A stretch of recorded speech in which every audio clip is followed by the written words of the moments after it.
Bonjour, Jean-Louis Soufflet.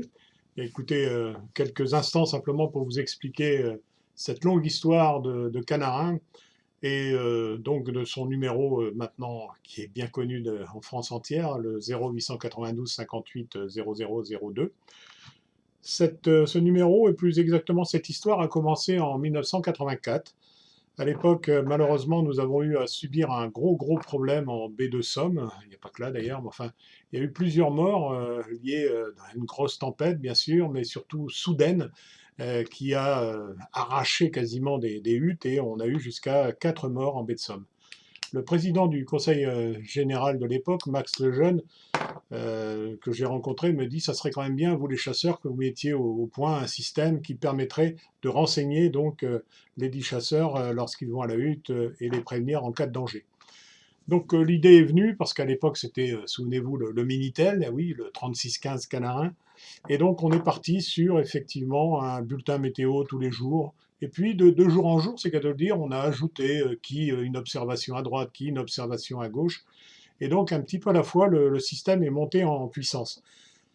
De façon corollaire, il y a également des gens qui se sont manifestés et qui souhaitaient eux aussi apporter leur contribution au niveau des observations. Je pense aux vieux de la vieille comme Popol, etc. Donc ça a évolué tranquillement jusqu'en 1996. Puis en 1996, évidemment, Internet est arrivé et également la possibilité de monter un audiotel. Qu'est-ce que c'est qu'un audiotel? Eh bien, c'est simplement un serveur dans lequel on peut enregistrer des informations. Ces informations sont tout simplement à disposition 7 jours sur 7 et 24 heures sur 24. Donc à partir de là, le réseau s'est amplifié sérieusement. Non seulement il s'est amplifié en France, mais il s'est également, on le verra tout à l'heure, amplifié à l'étranger. Donc voilà pour la brève histoire de Canarin, sachant que chaque année, c'est en gros 100 000 appels qui me parviennent de la France entière, et il y a même des gens qui m'appellent de l'étranger.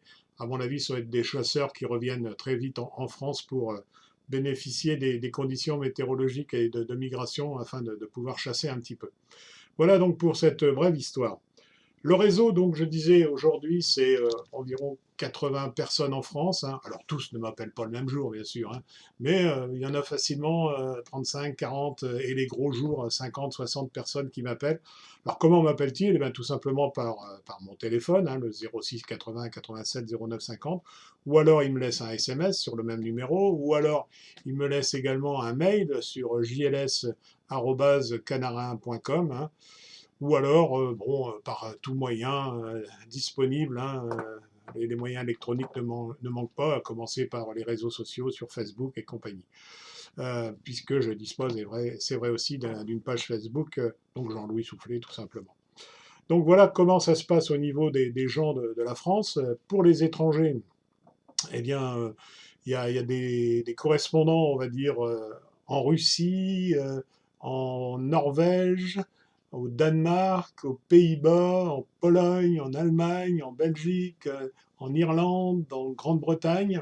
Alors ça, c'est pour l'hiver, je serais tenté de dire, ou tout au moins l'automne.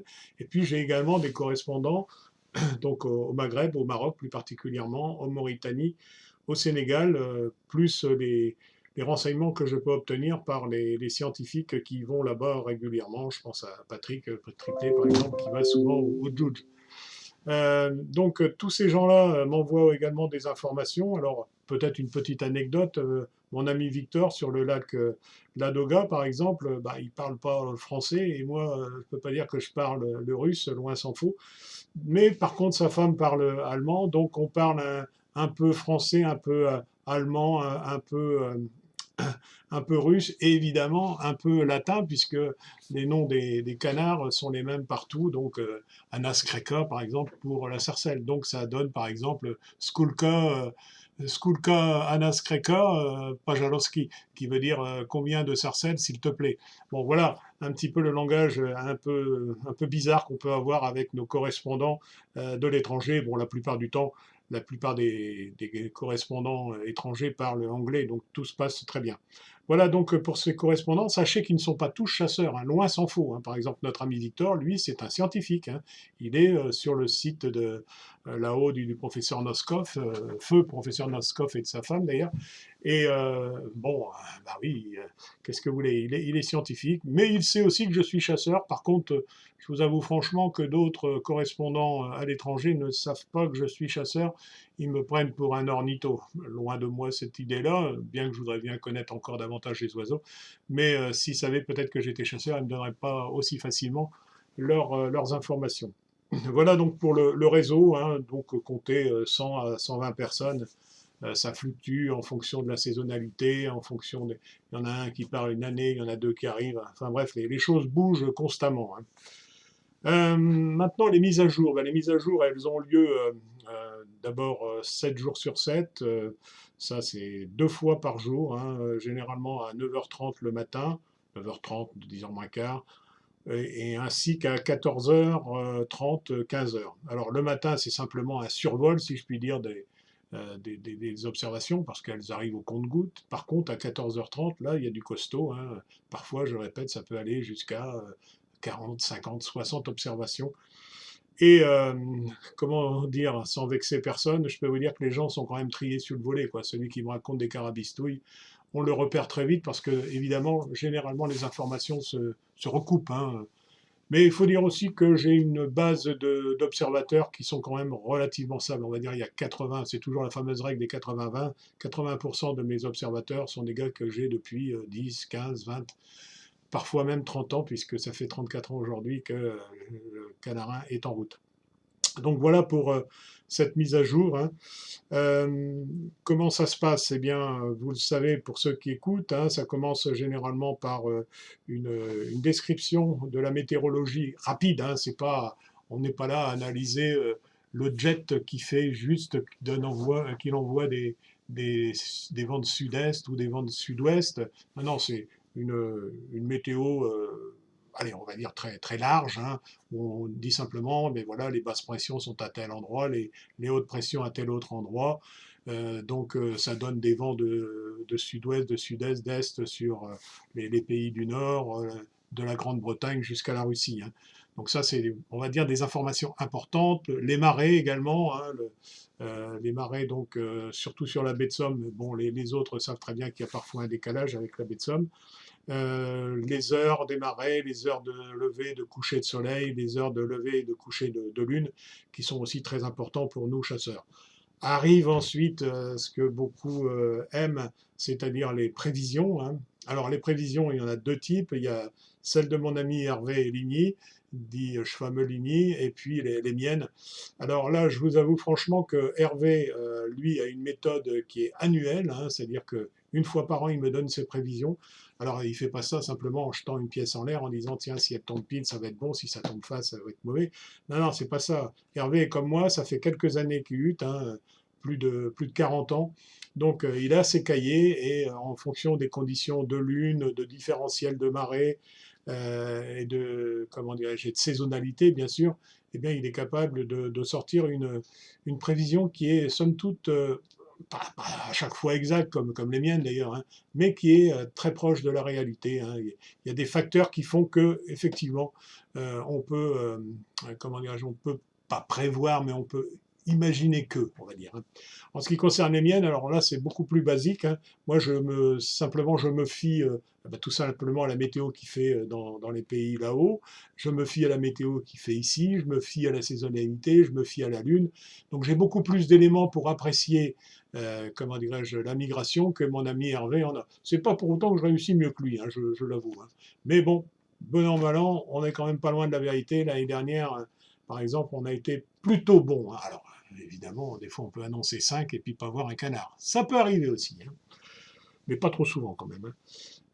Ensuite, donc, eh bien, on a les observations des différents observateurs, hein. Ça va et je le fais toujours du même sens, c'est-à-dire je pars du nord, hein, les Flandres, etc., la Somme, la Normandie, etc. Et donc, on a vraiment une, une vision, si je puis dire, de la migration telle qu'elle se fait de toute façon, hein. Les oiseaux, lorsqu'ils viennent que ça soit des Pays-Bas, enfin, du Benelux, etc., eh bien forcément ils passent par le nord de la France avant d'arriver à nos amis du côté des Landes, par exemple, hein. Donc c'est vrai pour une grande partie de l'année, ce n'est pas forcément vrai, vous le savez, à partir du mois de janvier, de la mi-janvier, où là je donne les informations à l'envers, si je puis dire, en partant du sud pour aller vers le nord, au cas où il y aurait des oies erratiques, vous voyez ce que je veux dire. Voilà, ça c'est la grosse partie, si je puis dire, hein, les observations de l'ensemble des observateurs, qui sont recoupées les unes avec les autres, hein. Je peux vous assurer qu'on ne nous raconte pas de bobards, même si on essaye de nous en raconter, forcément, il est difficile de dire, on a vu énormément d'oies aujourd'hui, et puis que les petits copains qui sont à 50 km n'en aient pas vu, hein, c'est quand même assez rare. Bien, ensuite, eh bien, viennent les observations donc, des pays étrangers, hein. Alors, il y a d'abord un relevé qui se fait par rapport aux réserves, hein. Bon, ça, à la limite, on peut même les trouver pour certaines d'entre elles sur Internet, hein. Tout le monde connaît par exemple le site Trek Helen, bon, qui est intéressant en soi, il ne faut pas non plus cracher dans la soupe. Mais également, moi j'ai mes propres observations, donc je vous disais tout à l'heure, de ma vingtaine, voire trentaine d'observateurs, alors aussi bien en Pologne, etc. Sachez quand même que les observations justement de ces gens-là sont très très importantes, hein, dans l'estimation de la migration.